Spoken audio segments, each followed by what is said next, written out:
The North Atlantic lay unnervingly still that night, a black, endless ocean stretching beneath a sky crowded with cold, brilliant stars. It was Sunday, April 14th, 1912, and the air carried a sharp, icy bite. Far from land and any safe harbor, the mighty Titanic, pride of the White Star Line and marvel of modern engineering, pushed forward like a glittering palace adrift in darkness. Inside its warm cabins, passengers slept peacefully, dreaming of New York, of reunions and opportunities. In third class, weary immigrants rested after a day of music and laughter, their minds filled with the promise of a better life.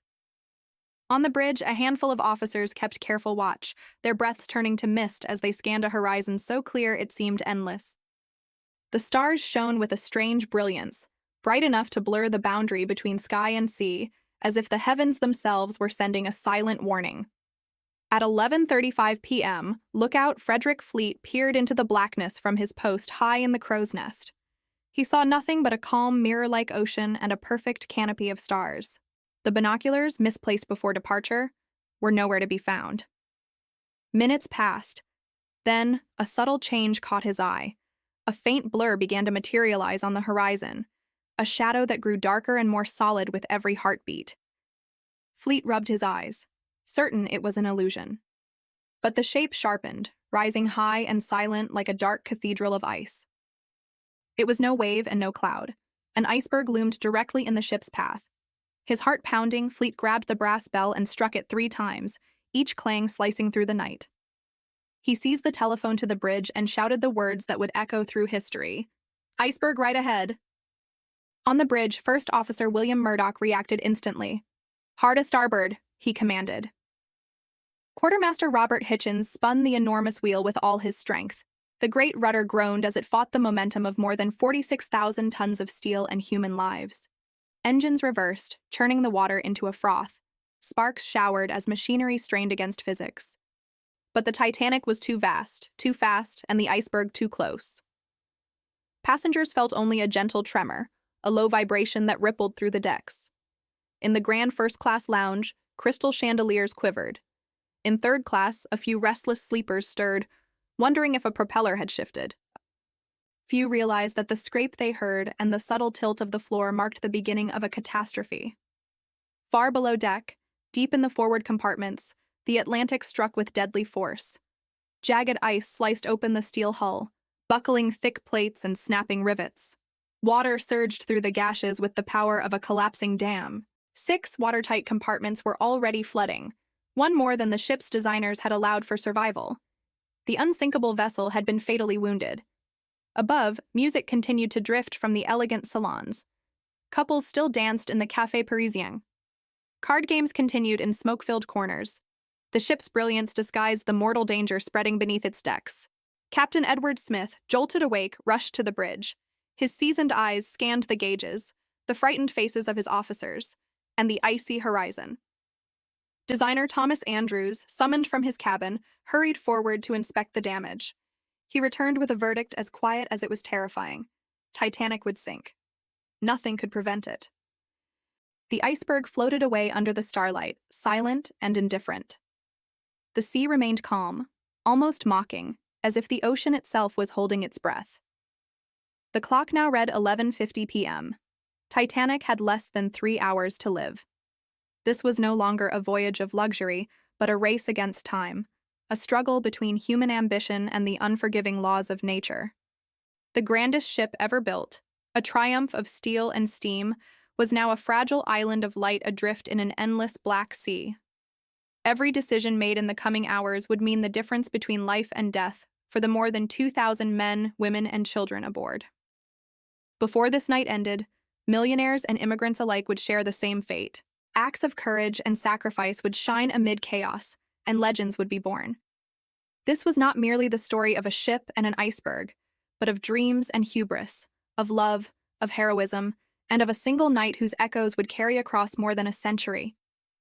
To understand how such a marvel could meet such an end, we must turn back the clock to the beginning, to the ambitions, rivalries, and choices that set Titanic on her fatal course. Years before the cold night in April 1912, the idea of Titanic was born not in the silence of the ocean, but in the bustling offices of the White Star Line in London.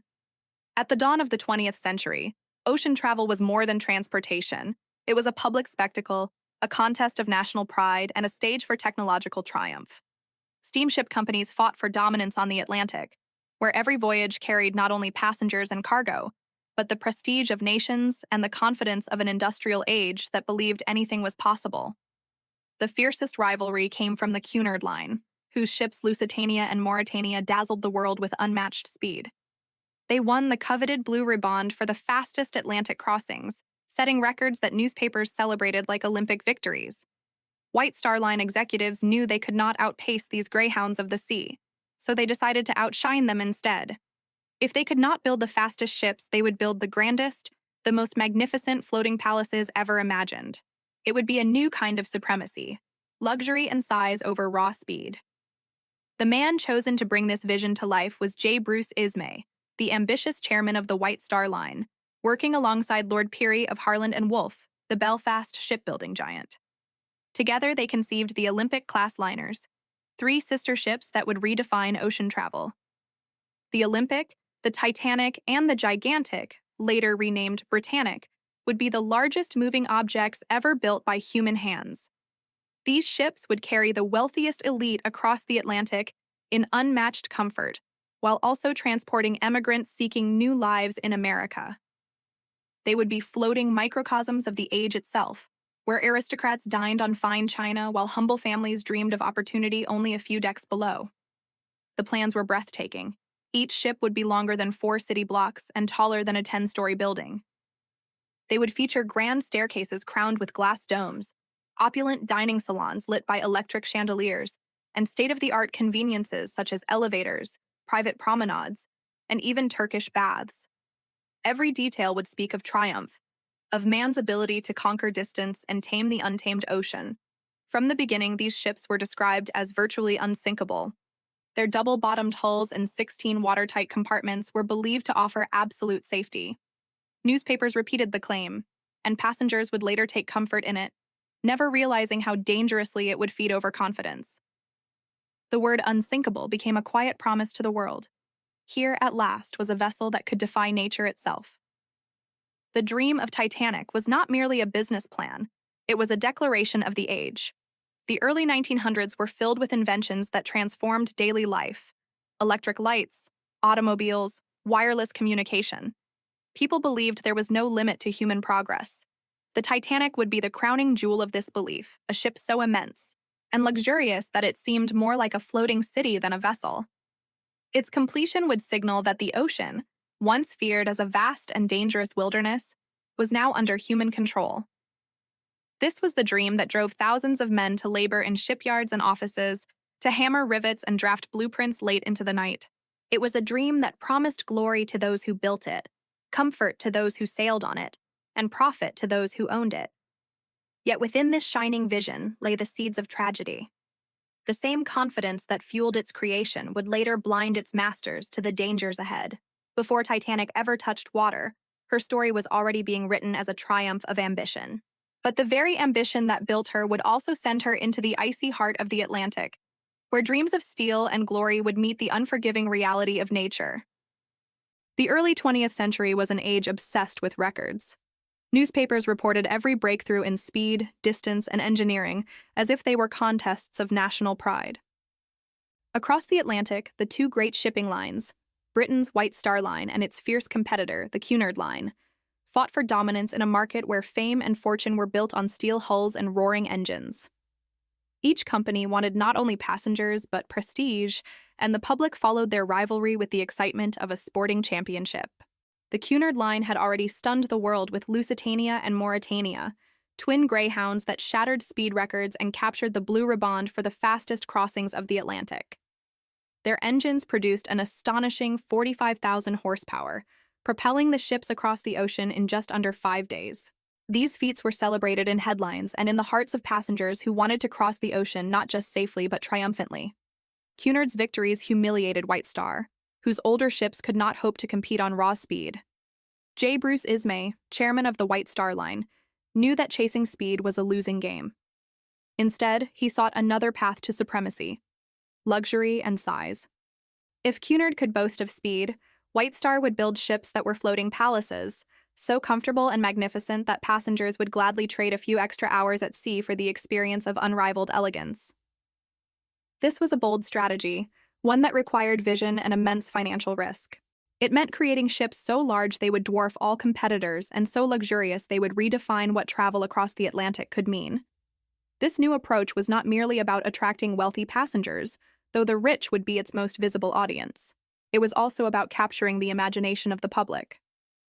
A voyage on a White Star liner would become a status symbol, a declaration of refinement and success. Middle-class travelers, immigrants, and adventurers would be drawn not only by comfort, but by the chance to share a vessel with millionaires, to walk the same decks as the world's most powerful men and glamorous women. White Star's ships would not just transport people, they would create a floating society. To make this dream a reality, White Star turned to Harland and Wolff, the renowned Belfast shipyard that had built many of its finest vessels. Together they planned 3 sister ships, the Olympic, the Titanic, and a third that would later be named Britannic.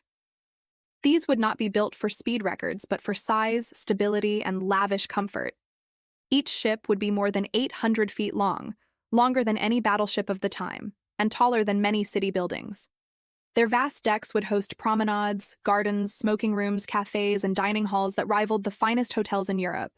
The decision to emphasize luxury and size over speed gave the White Star Line a unique selling point and a new kind of power. Wealthy industrialists, movie stars, and political figures would not care if the crossing took an extra day when they could dine beneath glittering chandeliers, stroll through glass-domed gardens, and retire to private suites with mahogany walls and silk linens. At the same time, the lower decks would house thousands of third-class passengers, immigrants seeking new lives in America, who would pay modest fares for safe passage and the chance to mingle with history in the making. But this strategy carried hidden risks. By focusing on size and comfort, White Star had to create ships that pushed the limits of existing technology. The Olympic-class liners would require unprecedented engineering feats, from massive engines to revolutionary hull designs. They would be so large that new dry docks had to be built just to accommodate their construction. Every innovation added cost, complexity, and the possibility of unforeseen failure. Yet the company pressed forward, fueled by confidence and the belief that human ingenuity could overcome any challenge. The rivalry with Cunard shaped every decision.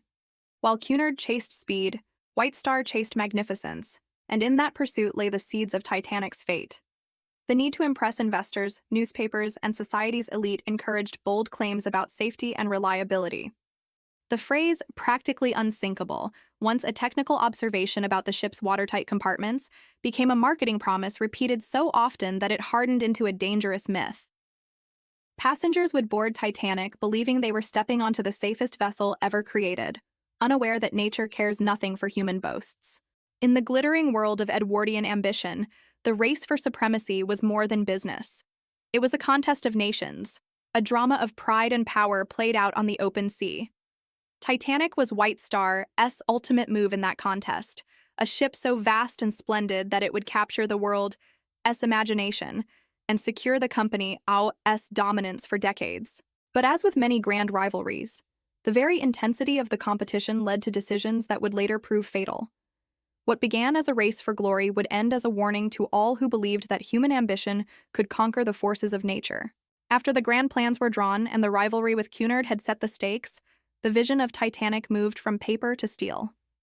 The chosen stage for this colossal undertaking was the Harland and Wolff shipyard in Belfast, Ireland, a place where the clang of hammers and the hiss of steam were the music of progress. Here, thousands of skilled workers gathered to bring the dream of the Olympic-class liners to life, beginning with the Titanic herself. Construction began in March 1909, and from the start it was clear that this project would push the limits of engineering.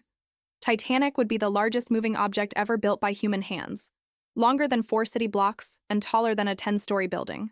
To hold her massive frame, Harland and Wolff had to build a new gantry, a towering steel framework, unlike anything the world had seen. This colossal cradle rose nearly 220 feet into the sky, dwarfing the surrounding city and signaling to all who looked upon it that something extraordinary was being born.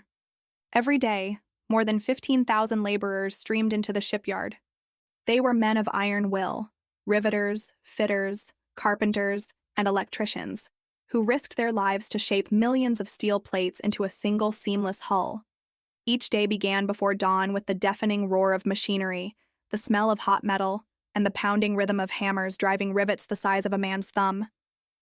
Teams of workers, often standing on narrow beams high above the ground, balanced against the biting winds of Belfast as they secured plates weighing several tons. Sparks rained down like fiery snow as welders and riveters toiled in dangerous conditions for long hours and modest pay.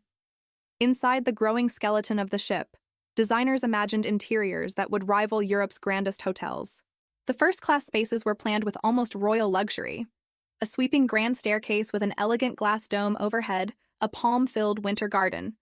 Turkish baths, smoking rooms lined with rich wood paneling, and dining rooms large enough to serve hundreds of guests in a single sitting. Every chandelier, carpet, and pane of glass was chosen to create an atmosphere of wealth and comfort that would make passengers forget they were crossing one of the most unpredictable oceans on Earth. Yet Titanic was not built only for the elite. The ship was designed to carry people from every walk of life.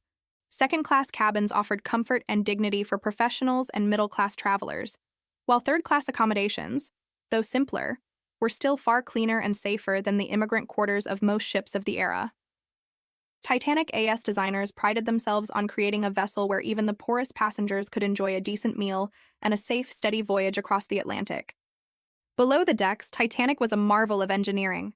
Her double-bottomed hull provided extra protection against leaks, and her 16 watertight compartments were separated by massive steel bulkheads. In theory, she could remain afloat even if 4 of these compartments flooded. This design inspired the famous claim that Titanic was practically unsinkable, a phrase that captured the public imagination and gave passengers a dangerous sense of security. Few paused to consider that a collision involving more than 4 compartments, though unlikely, could still doom the ship. The heart of Titanic's power lay in her engines. 29 boilers fed 3 colossal propellers, each one so large that a grown man could stand inside its blades. These engines, when pushed to full strength, could drive the ship at a steady 22 knots, carrying more than 2,000 passengers and crew across the Atlantic in unrivaled comfort. Deep in the engine rooms, stokers shoveled coal into roaring furnaces, their bodies slick with sweat despite the icy winds outside. But for all its grandeur, the construction of Titanic was not without cost. The shipyard was a dangerous place, and accidents were frequent. Falling beams, exploding rivets, and collapsing scaffolds injured countless workers and claimed several lives. For every elegant staircase and polished brass railing, there was a story of human sacrifice, of men who labored in darkness and danger so that others might dance beneath crystal chandeliers. By the spring of 1911, the great hull was complete, and the day of the launch approached.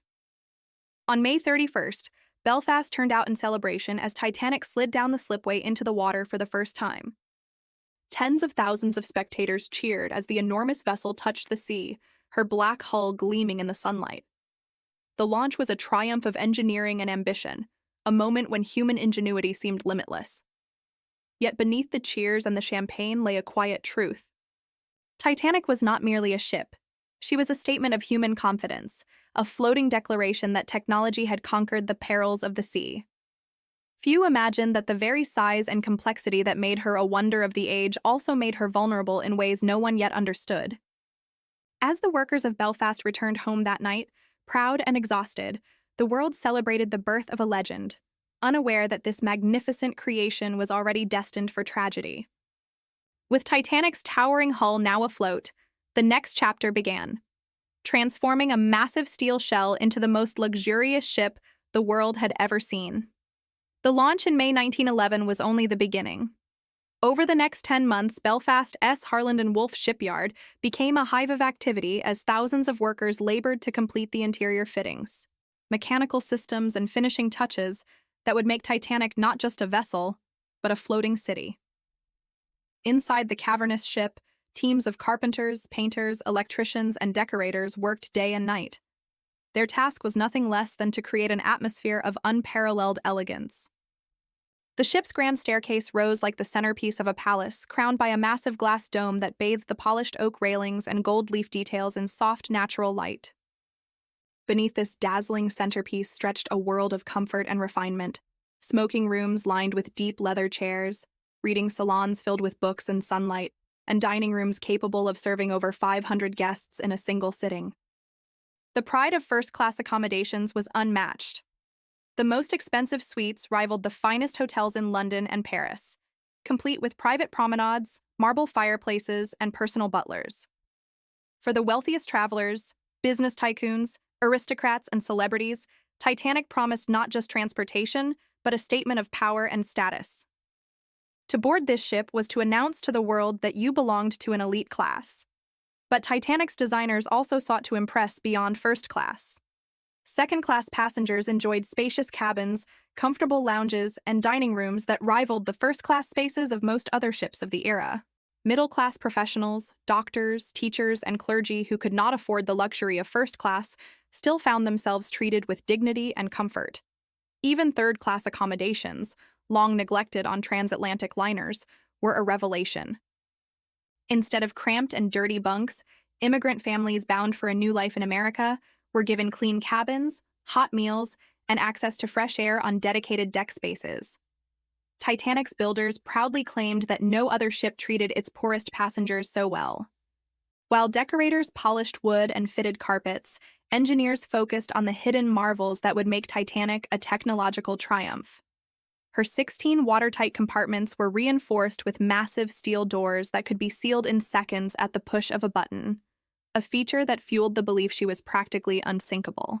Below decks, the engine rooms were alive with the thunder of machinery. 29 boilers, each fed by roaring furnaces, powered 2 massive reciprocating steam engines and a low-pressure turbine.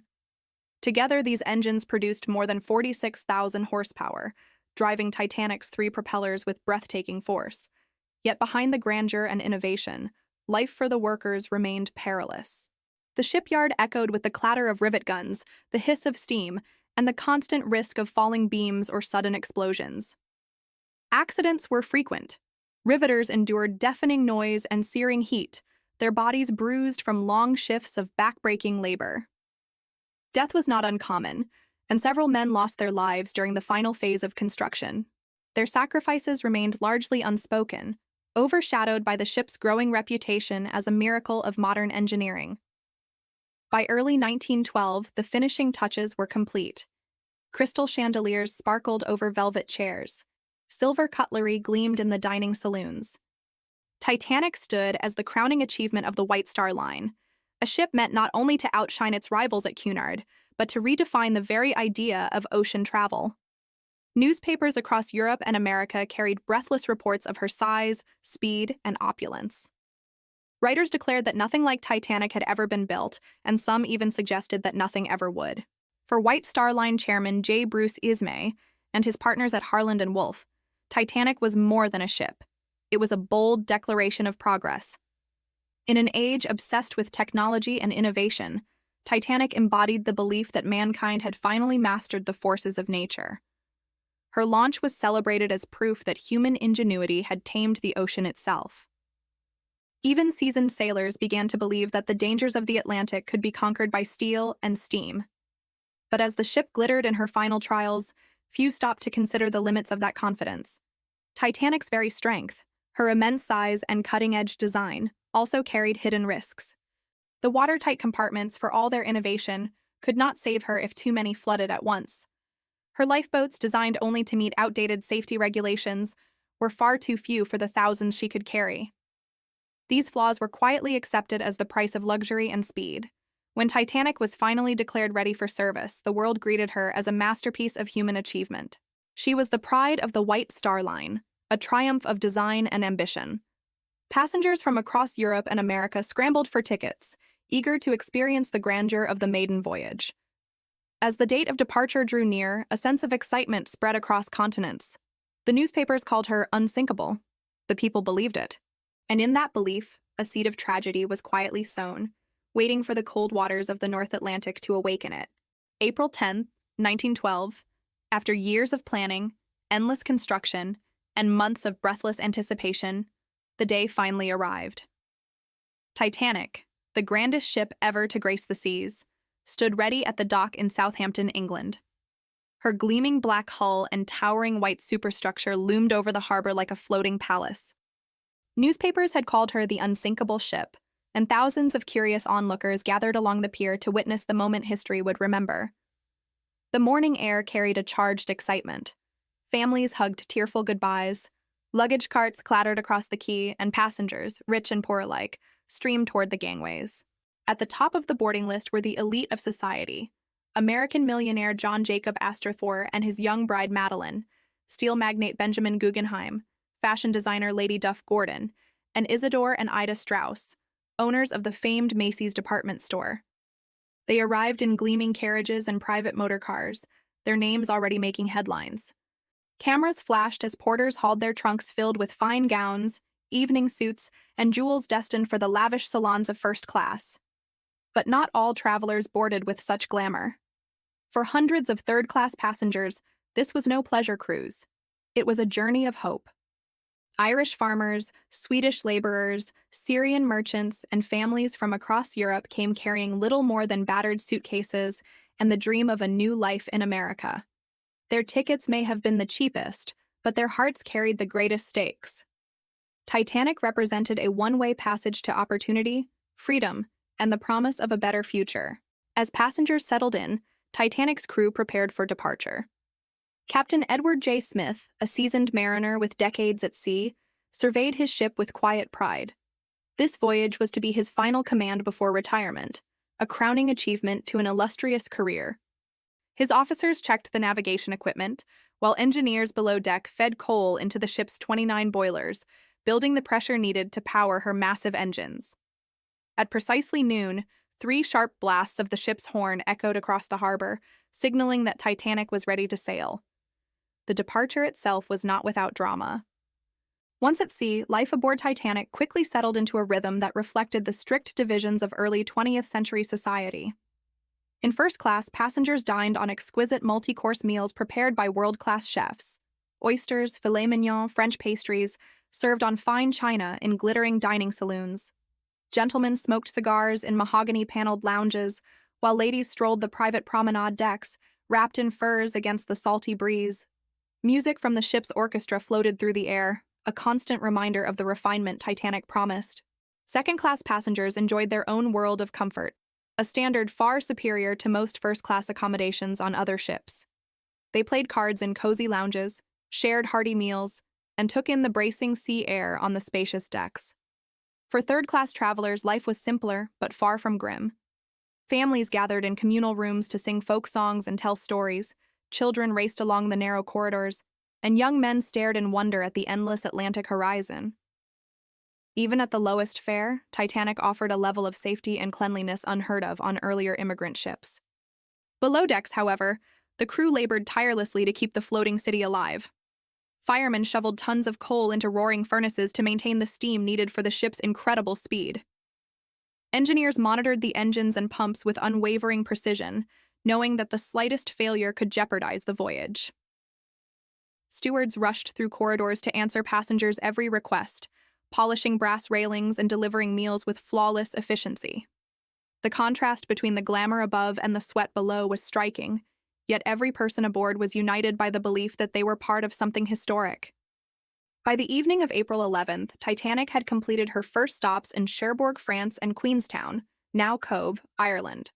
More passengers boarded, mailbags were loaded, and final farewells were exchanged. Among those last to embark were dozens of Irish emigrants, clutching tickets to a new world. With the final gangway drawn, Titanic set her course westward across the Atlantic, bound for New York. As the ship steamed into open ocean, passengers marveled at the smoothness of the ride. At 882 feet long and 92 feet wide, Titanic cut through the waves with a grace that seemed to defy the laws of nature.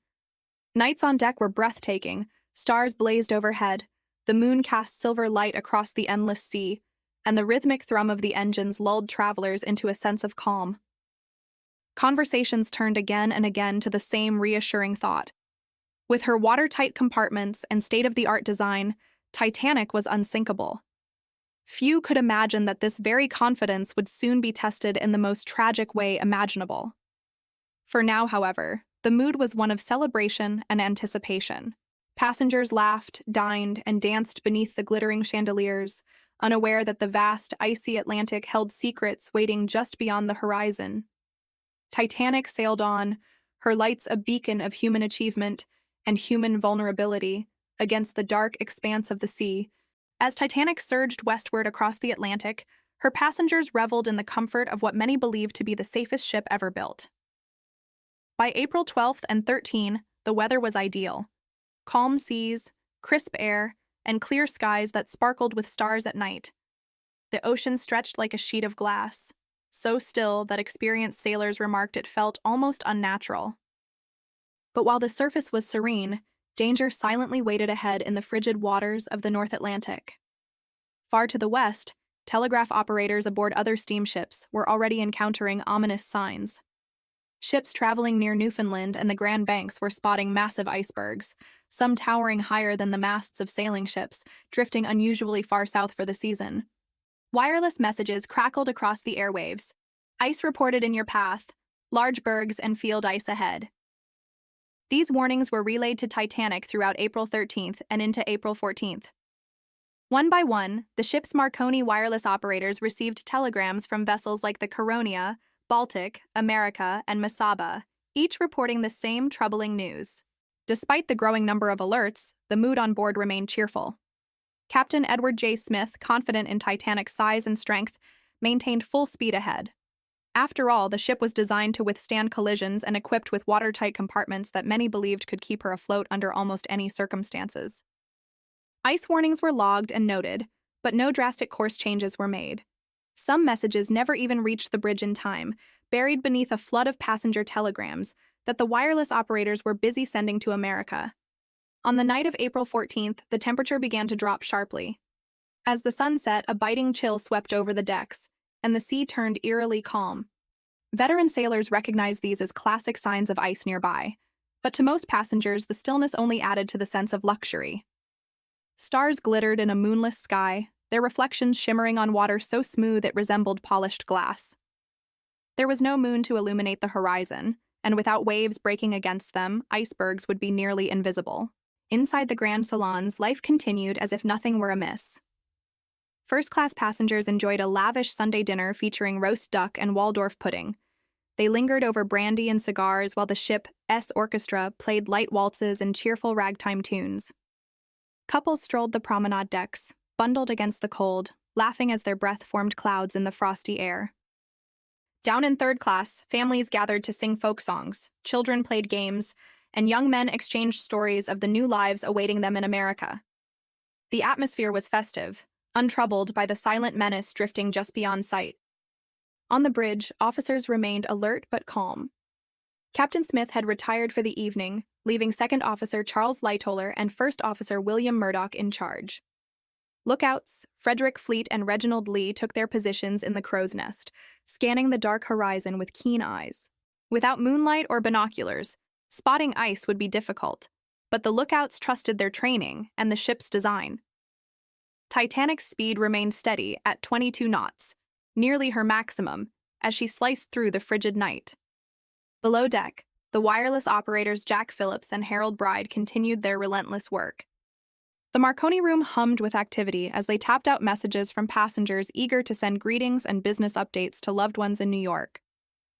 Earlier in the evening, the nearby steamer Californian had sent a critical ice warning, reporting that it had stopped for the night after encountering a vast ice field. But Phillips, overwhelmed with passenger traffic, impatiently replied, "Shut up. I am busy with Cape Race." The warning went unheeded, a small decision that would soon carry devastating consequences. By late evening, the air grew colder still. Icebergs loomed in the darkness ahead, carried southward by the Labrador Current. The calm seas that passengers admired so much were, in fact, deadly. Without waves breaking against their bases, icebergs became nearly impossible to detect until it was too late. Every element of the night conspired to hide the danger. A moonless sky, glassy water, and a false sense of security aboard the world's most celebrated ship. Around 10:30 p.m., a final warning arrived from the steamship Masaba, describing a massive ice field directly in Titanic's path. But the message, intended for the bridge, never reached the officers on duty. The operators, still busy with passenger telegrams, set it aside. Titanic sailed on at full speed, her engines pounding a steady rhythm as passengers laughed and danced beneath glittering chandeliers. The stage was set. The sea lay silent, the stars shone bright, and a deadly wall of ice drifted unseen in the cold Atlantic night. Each minute brought Titanic closer to the invisible boundary between triumph and tragedy. Yet on board, no one suspected that within hours, the greatest ship ever built would face the most fateful test in maritime history. Shortly before midnight on April 14, 1912, Titanic sliced through the frigid Atlantic with a steady, confident rhythm. The night was breathtakingly clear, the stars sharp against a moonless sky. Passengers slept soundly in their cabins or lingered over late-night drinks, lulled by the faint hum of the engines and the ship's gentle sway. On the bridge, First Officer William Murdoch maintained course and speed, while lookouts Frederick Fleet and Reginald Lee peered into the dark from their perch high above the bow. With no binoculars and no moonlight, their eyes strained against a horizon as black as coal. At 11:39 p.m., Fleet's sharp gaze caught a faint, ghostly shape ahead, a shadow rising silently from the still water. At first it seemed like a trick of the stars, but in seconds the outline sharpened into something massive and deadly. An iceberg. Fleet grabbed the bell cord and rang 3 urgent clangs, danger ahead, then snatched the phone to the bridge. "Iceberg, right ahead," he shouted. Murdoch reacted instantly. "Hardest starboard," he commanded, ordering the helm to turn the ship to port while simultaneously signaling for the engines to be reversed. Down in the engine room, alarms blared as stokers scrambled to cut the power. For a heart-stopping moment, it seemed Titanic might escape. The great ship began to veer, her massive hull responding to the desperate twist of her rudder. But the iceberg was too close, and Titanic's speed, over 22 knots, left no room for error. At 11:40 p.m., just 1 minute after the first sighting, the berg scraped along the starboard side of the ship. Passengers felt a strange, almost gentle shudder, more like the tearing of fabric than the impact of steel. Plates rattled on dining tables. Some thought the engines had simply shifted or that the ship had brushed a wave. But below the waterline, the damage was catastrophic. The iceberg's jagged underwater shelf tore a series of gashes across Titanic's hull, opening 5 of her 16 supposedly watertight compartments. Each breach was small, a few feet across, but together they sealed the ship's fate.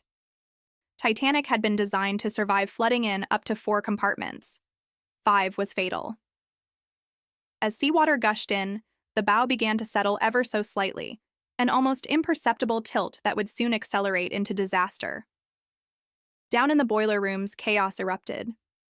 Men who moments earlier had been shoveling coal into roaring furnaces now stood ankle-deep in freezing seawater.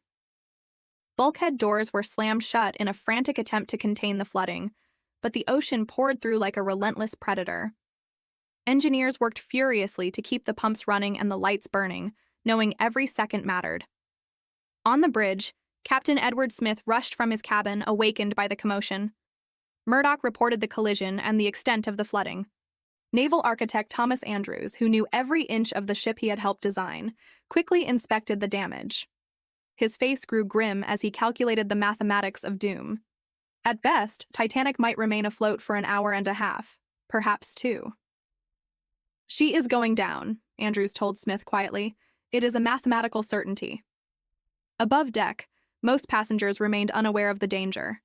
Some had felt the vibration and stepped into the chilly night, curious about the strange stop in the ship's progress. They found a calm, moonless ocean, stars glittering overhead, and only a faint haze of ice in the distance. Crew members reassured them that everything was fine, that it was only a precautionary halt. In first class, a few joked about the unsinkable ship pausing for a minor scrape. Down in third class, immigrants gathered nervously, sensing that something was not right but receiving little information. Inside the wireless room, Jack Phillips and Harold Bride sprang into action. Their task was clear: send distress signals to every ship within range. The powerful Marconi transmitter crackled to life, sending the newly adopted SOS signal, 3 dots, 3 dashes, 3 dots across the Atlantic night. "Come at once. We have struck an iceberg," they tapped, hoping desperately for a quick reply. On the bridge, Captain Smith faced an unthinkable reality. Titanic carried lifeboats for barely half of those aboard, just 20 boats for more than 2,200 passengers and crew. Regulations of the day written for smaller ships required no more. The ship's very size, once its greatest boast, now became its most terrifying weakness. Orders were given to uncover the lifeboats and begin loading women and children first. Meanwhile, deep in the ship's belly, the Atlantic claimed its prize inch by inch. Freezing seawater surged through corridors, swallowing cabins and machinery alike. Men in the boiler rooms worked heroically to keep the lights on, buying precious time for those above. They knew their chances of escape were slim, yet they stayed at their posts. Up on deck, a bitter wind swept across the North Atlantic. Passengers, still unaware of the full danger, wrapped themselves in coats and shawls as officers called for lifeboats to be lowered. Some hesitated to leave the apparent safety of the giant ship for the tiny, fragile craft dangling over the dark sea. Others scoffed at the very idea of Titanic sinking, convinced they would soon resume their journey to New York. But beneath their feet, the unsinkable ship was dying. The bow dipped lower, water rushing from one compartment to the next, each bulkhead failing as the pressure mounted. Time was running out. Titanic's fate was sealed, and the race to save as many lives as possible had begun. Midnight approached, and the bitter truth could no longer be hidden. Titanic was doomed. Orders to load the lifeboats spread through the ship, but confusion reigned from the start. Few passengers truly believed the great liner could sink, and the idea of climbing into small wooden boats that dangled high above the black, icy Atlantic seemed absurd. Many hesitated, certain that remaining aboard the world's most advanced ship was the safer choice. Officers shouted instructions into the frigid night as crewmen struggled to organize the evacuation. The first lifeboats were lowered with only a fraction of their capacity. Boat number 7, the first to leave at 12:40 a.m., carried just 28 people, though it could hold 65. Wealthy first-class passengers stepped cautiously inside, some protesting that it was far too early to abandon ship. Husbands watched in agony as their wives and children were ushered away, uncertain if they would ever meet again. Captain Edward Smith's command was clear: women and children first. But the uneven enforcement of this order created heartbreak and chaos. Some men begged to stay with their families, while others slipped into boats under the cover of confusion. On the starboard side, First Officer Murdoch worked quickly and efficiently, trying to fill each boat to capacity. On the port side, Second Officer Lightoller enforced the rules with almost brutal strictness, allowing only women and children to board. His adherence to the policy meant that some boats left half empty while able-bodied men remained stranded on deck. The cold night air echoed with the creak of davits, the splash of ropes, and the muffled sobs of families torn apart. Below deck, the situation worsened by the minute. Water surged through stairwells and corridors, swallowing cabins and cargo holds alike. Immigrant families in third class faced the most desperate struggle. Many were trapped behind locked gates designed to enforce class segregation, a cruel reminder of the rigid social hierarchy aboard the ship. Crew members fought to break open barriers and lead passengers toward the upper decks, but confusion and language barriers slowed their escape. Parents carried sleeping children through rising water, their footsteps echoing in the steel passageways as the Atlantic advanced. The lifeboats continued to drop, each departure marked by a haunting mix of hope and despair. Lifeboat number 1 meant for 40 people, left with only 12 aboard, including Sir Cosmo Duff Gordon and his wife, a fact that would later spark outrage. Benjamin Guggenheim, the American millionaire, calmly accepted his fate. Dressed in his finest evening wear, he reportedly declared, "We've dressed in our best and are prepared to go down like gentlemen." Nearby, the elderly Isidore and Ida Strauss made their own quiet decision. Offered a place in a lifeboat, Ida refused to leave her husband's side, saying simply, "Where you go, I go." They returned to their cabin arm in arm, a final act of love and defiance.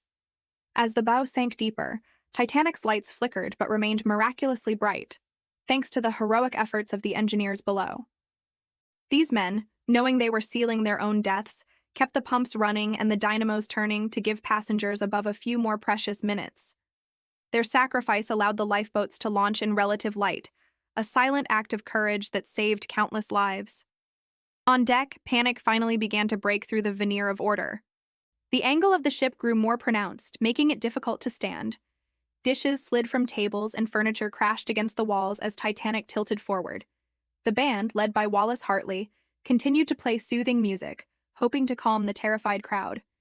Some claimed they played hymns like "Nearer, My God, to Thee," while others remembered lively waltzes.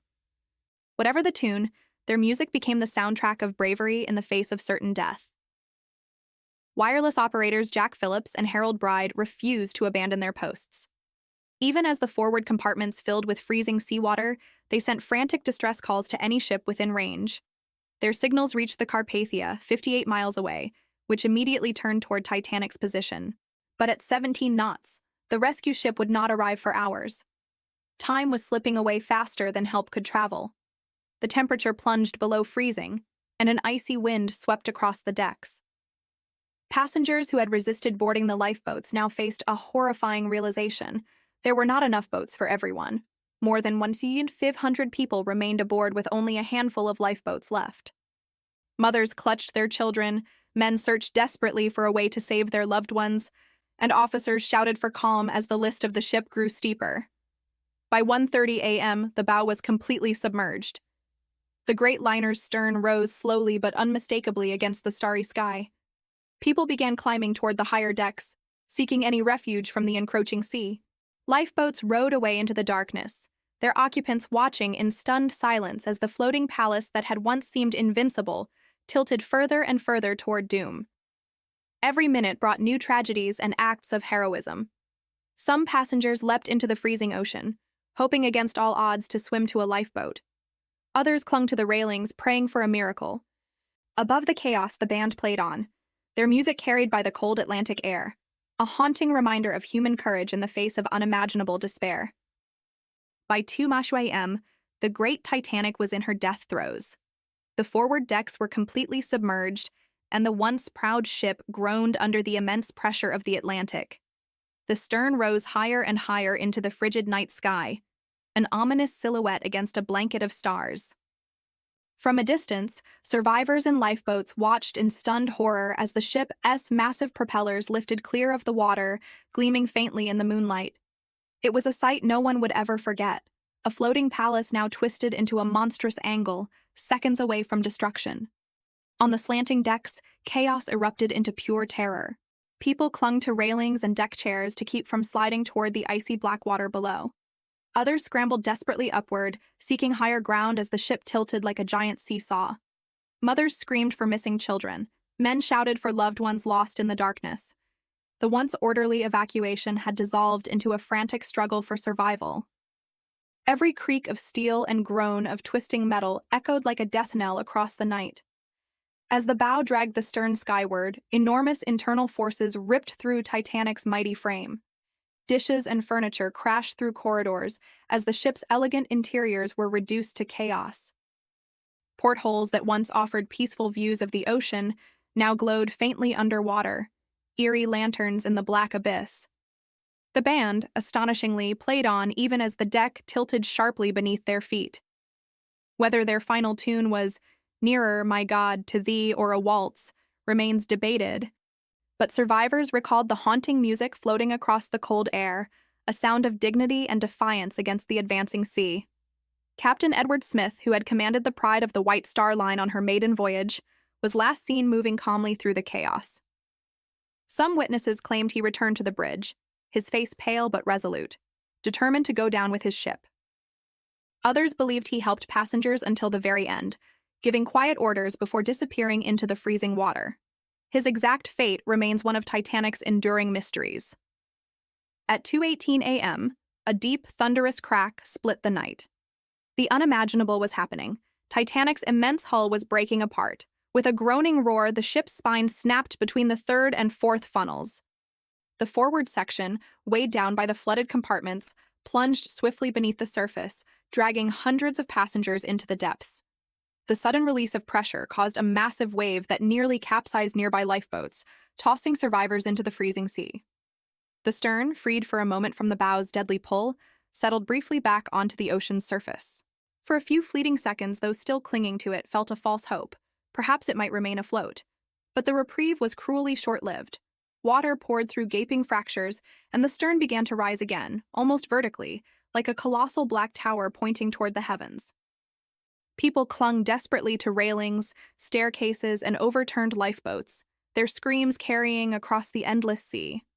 Some leapt into the freezing water rather than be dragged under when the ship finally plunged. At 2:20 a.m., the Titanic's final moment arrived. The stern stood nearly upright, silhouetted against the stars, before sliding slowly, almost gracefully, into the icy Atlantic. In less than 3 hours, the largest and most luxurious ship ever built, a vessel once declared unsinkable, had vanished beneath the waves. The sudden silence that followed was more terrible than the chaos that preceded it.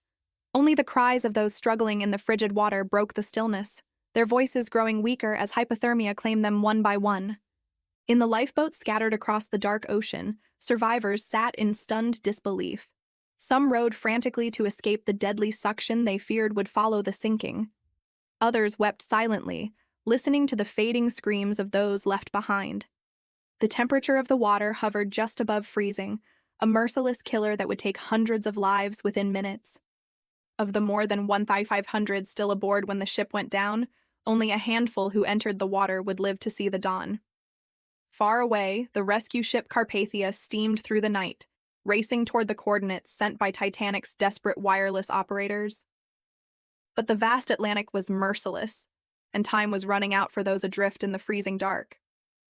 The great liner was gone, leaving only scattered debris, drifting lifeboats, and the fading echoes of human tragedy on the silent sea. The sinking of the Titanic left more than 1,000 people stranded in the open Atlantic, but only a fraction had the slim hope of survival. The lifeboats, scattered across the vast Black Sea, bobbed like tiny corks on an endless expanse of icy water. Those who had managed to secure a place sat shivering in stunned silence, their faces pale with shock and horror. Around them, the cries of the dying echoed in the darkness, a haunting chorus of desperate voices calling for help that would never come. Survivors would later describe these sounds as the most terrible memory of that night, a human wail that rose and fell until it was swallowed by the cold. The temperature of the Atlantic hovered just above freezing, a deadly enemy as lethal as the sinking itself. Those who had leapt into the water clung to floating debris, their bodies stiffening within minutes. Some called out for loved ones, others prayed in choked whispers. Slowly, one by one, their voices faded. In the lifeboats, passengers debated whether to row back to rescue those still alive. A few argued fiercely that they must return, but fear of being swamped by panicked swimmers kept most boats at a distance. It was a moral torment that haunted survivors for the rest of their lives.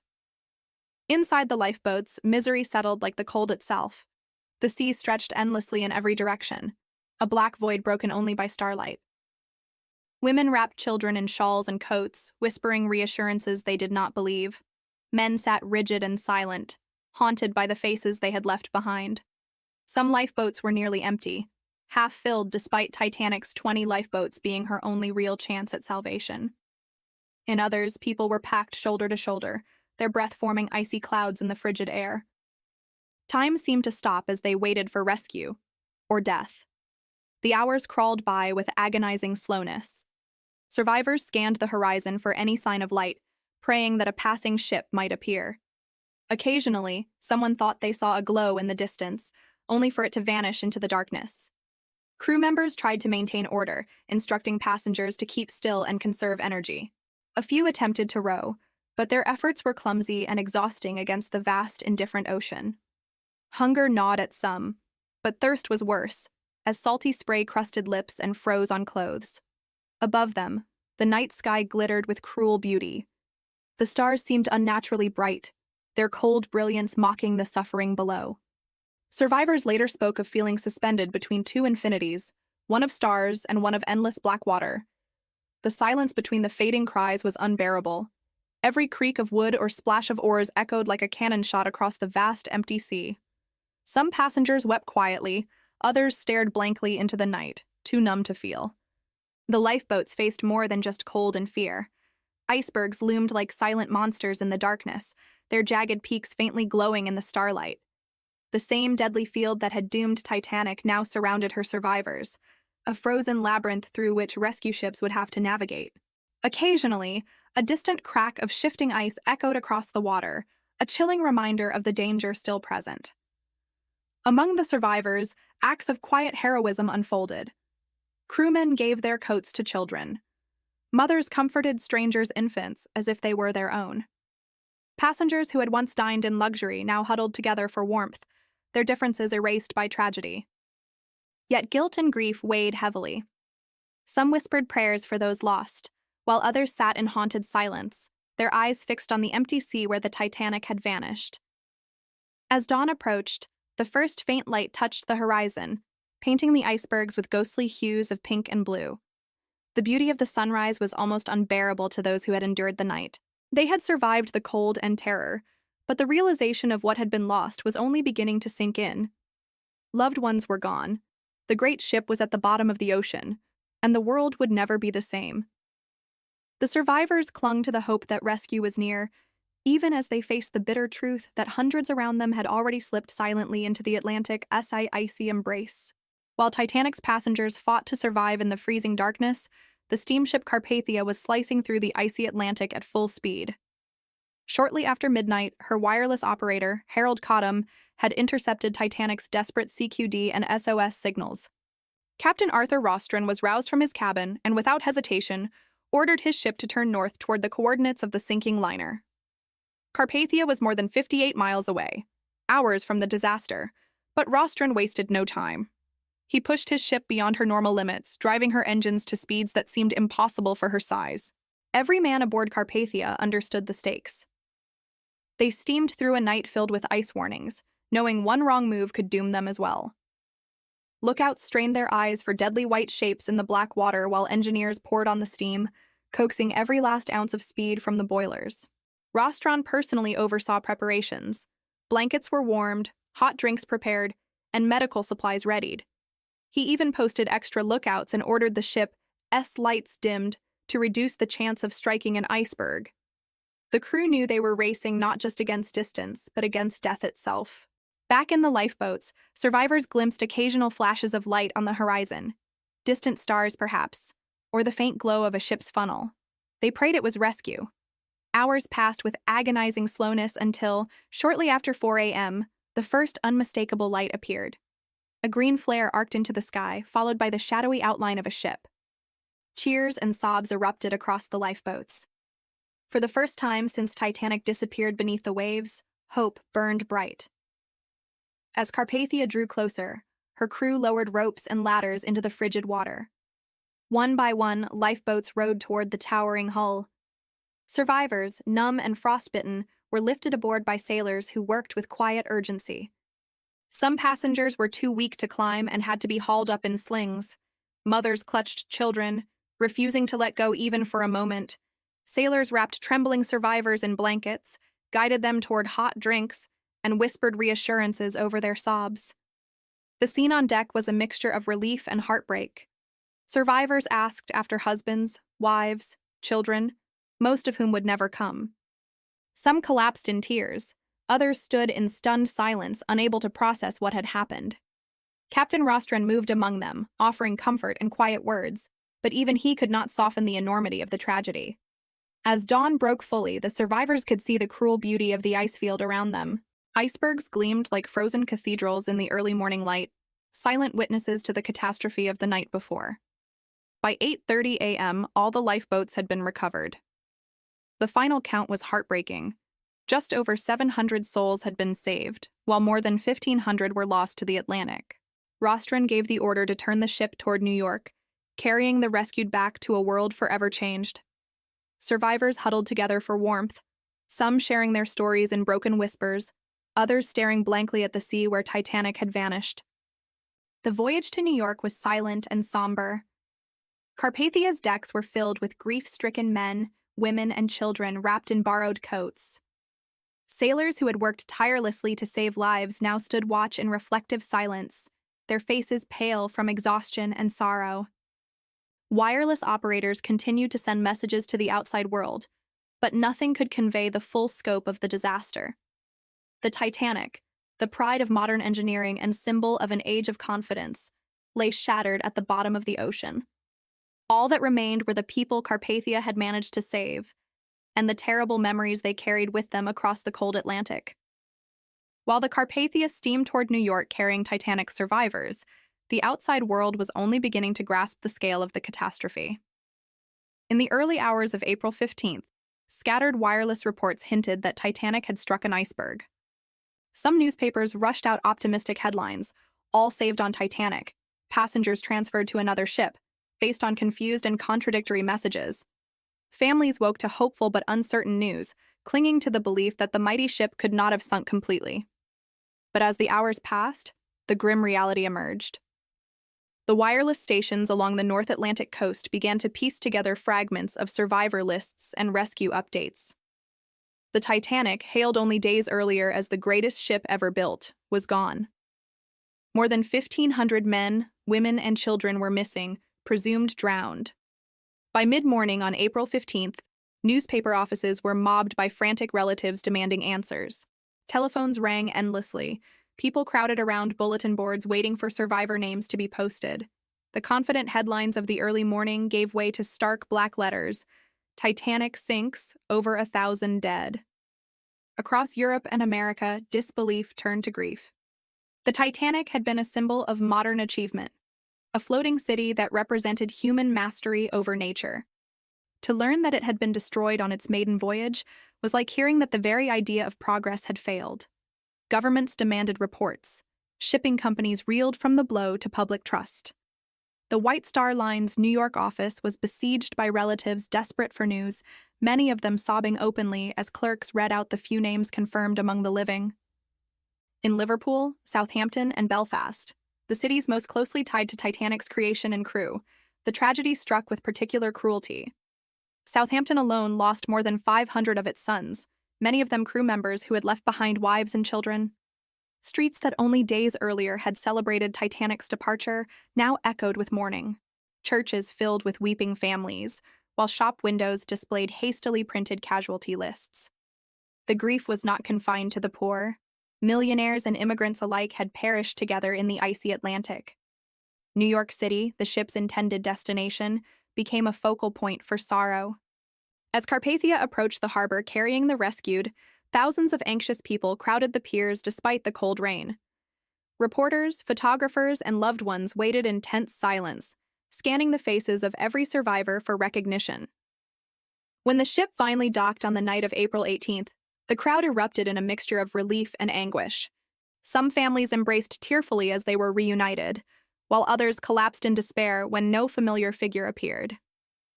The disaster reverberated beyond the immediate grief. Financial markets wavered as investors questioned the safety of transatlantic travel. Politicians in Britain and America called for swift inquiries. The press dissected every detail of the voyage. Why were there too few lifeboats? Why had the ship been traveling so fast despite ice warnings? Why had so many wealthy passengers survived while so many steerage passengers perished? The Titanic's loss became more than a maritime tragedy. It was a symbol of human arrogance and the limits of technology. For days, the story dominated headlines across the globe. Poems were written, memorial services held, and countless families waited for news that would never come. The world mourned not only the lives lost, but also the shattering of a dream. The Titanic had been a promise of progress, a floating palace meant to conquer the ocean. Its sinking was a stark reminder that nature remained stronger than even the greatest works of man. In the wake of the Titanic disaster, governments on both sides of the Atlantic moved quickly to uncover the truth. The tragedy was too enormous to ignore, and public outrage demanded answers. Within days, two major inquiries were launched, one by the United States Senate and another by the British Board of Trade. These investigations sought to determine not only how the Unsinkable ship had sunk, but also who, if anyone, was responsible. The U.S. Senate inquiry began almost immediately. Senator William Alden Smith, leading the hearings, summoned survivors, crew members, shipbuilders, and company officials to testify in Washington, D.C. The first witnesses were passengers from the Carpathia, still dazed from their ordeal. They described a night of confusion, an iceberg that appeared out of the darkness, and lifeboats launched half-filled despite the desperate need for space. Crew members spoke of last-minute changes to lifeboat drills and the chilling moment when Captain Smith gave the order to abandon ship. The testimony revealed a chain of preventable failures. Titanic carried only enough lifeboats for about half of those aboard, a decision made to preserve the ship's luxurious appearance and provide more deck space for promenades. Lifeboat drills had been canceled earlier on the day of the disaster. leaving passengers unfamiliar with evacuation procedures. The inquiry also heard evidence that Titanic had been traveling at near full speed, despite multiple iceberg warnings sent by other ships in the area.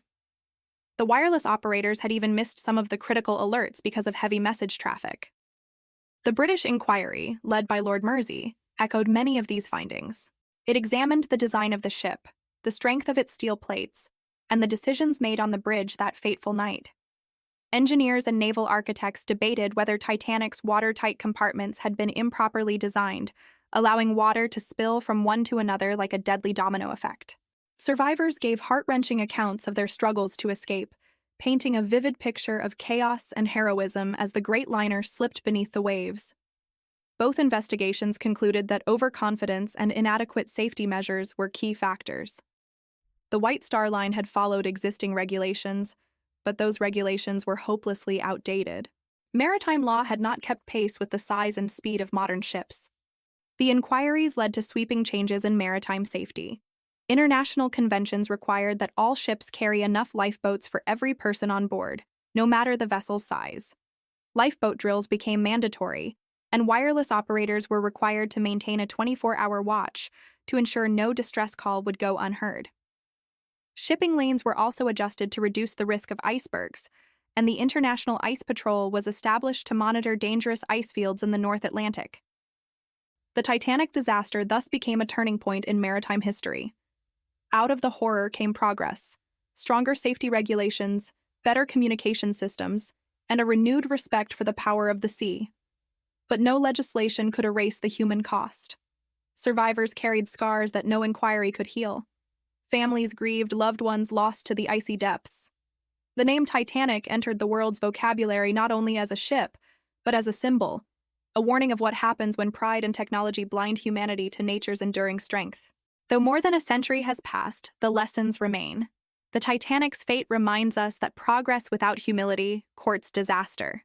Her sinking was not just the story of a ship, but of an age of confidence shattered in a single freezing night. More than a century after that bitter April night, the Titanic continues to haunt the world's imagination. Her story did not end with the last lifeboat or the final inquiry. It became a living legend, retold in books, films, museums, and memorials across the globe. The name Titanic now stands for more than a ship. It has become a symbol of human ambition, technological triumph, and the tragic price of overconfidence. In the years following the disaster, memorials rose in cities touched by the tragedy. Southampton, Belfast, and New York built monuments to honor the passengers and crew who perished. Families who never recovered bodies placed flowers by the sea, their grief carried on tides that lapped against distant shores. Survivors told their stories to newspapers and grandchildren, ensuring that the memory of those lost would never fade into the depths. Each account added new layers of understanding, moments of courage, flashes of kindness, and the heartbreaking randomness of fate. The wreck itself remained hidden for decades, a mystery lying 2.5 miles beneath the Atlantic. Many believed it would never be found, but in 1985, oceanographer Robert Ballard led an expedition that finally located the shattered remains of the ship. Images of Titanic's bow, still recognizable in the deep, captured the world's attention. The discovery transformed the tragedy from legend to tangible reality. Rusted railings, broken china, and the silent grand staircase reminded humanity that this was not just a story, but a real place where real people lived and died. The artifacts recovered from the wreck tell intimate tales. Shoes still paired together hint at the final moments of passengers who never escaped. Porcelain dishes lie perfectly stacked, preserved by the cold darkness of the sea. Each object carries the weight of history, a connection across time to the night when technology, arrogance, and nature collided. Exhibits around the world allow visitors to see these relics up close, to feel the chill of the Atlantic in specially cooled rooms, and to imagine the lives interrupted so suddenly. Titanic's legacy also lives on in culture. Countless books and films have reimagined the disaster, from early silent movies to James Cameron's record-breaking 1997 film, which introduced the story to new generations. Music, poetry, and art continue to draw inspiration from the ship's beauty and tragedy. Her tale resonates because it touches universal themes: love and loss, heroism and cowardice, human ingenuity and human frailty. It reminds us that even the greatest creations of mankind are vulnerable to the forces of nature. Beyond the art and artifacts, Titanic changed the way the world thinks about safety, responsibility, and humility. Modern ships sail with lifeboats for all, radios monitored around the clock, and navigation systems that track icebergs from space. These improvements were forged in the icy crucible of April 1912, a lasting tribute to those who paid the ultimate price for lessons learned too late. Today, more than a century after her maiden voyage, Titanic rests silently on the ocean floor. The sea continues to reclaim her piece by piece, yet her story refuses to fade. She endures in memory because she is more than a wreck. She is a reminder of both our greatest ambitions and our deepest vulnerabilities. The Titanic may have sunk, but the echo of her story rises eternal, a warning, a memorial, and a testament to the fragile dreams of those who once believed a ship could be unsinkable.